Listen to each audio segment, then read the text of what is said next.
துர்கை அம்மன் என்பது சக்தியின் உருவாகிய பராசக்தி தேவியின் ஒரு பரம்பொருள் அவதாரம் ஆகும். துர்கை அம்மன் அவதாரம் பெரும்பாலும் அசுரர்களை அழித்து தர்மத்தை நிலைநிறுத்துவதற்காகவே.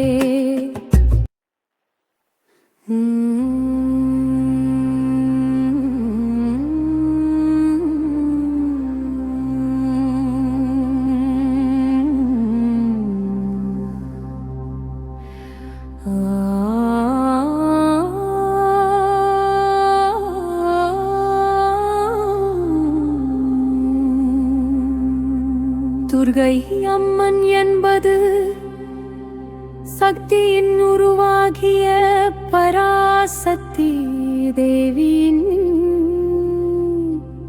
ஒரு பரம்பொருள் அவதாரம் ஆகும்.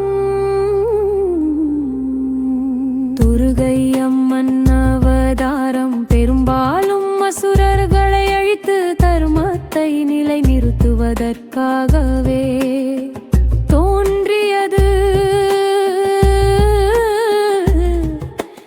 என புராணங்கள் கூறுகின்றன.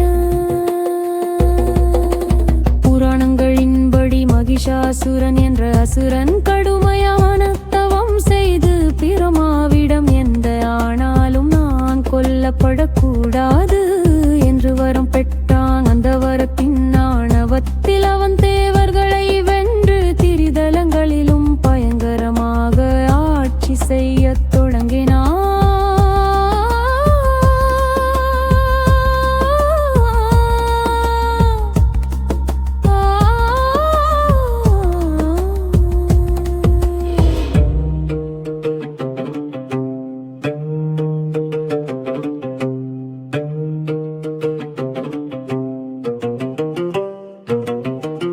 அப்போது தேவர்கள் அனைவரும் விஷ்ணு சிவன் பிரம்மா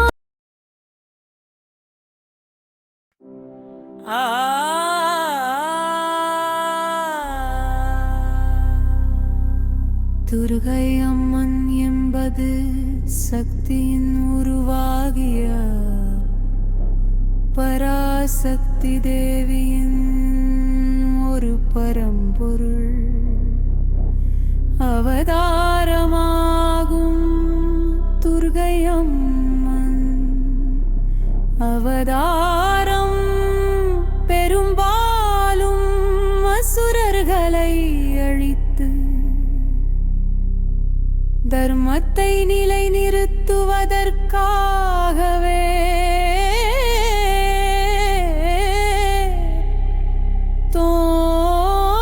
தோன்றியது என புராணங்கள் கூறுகின்றன.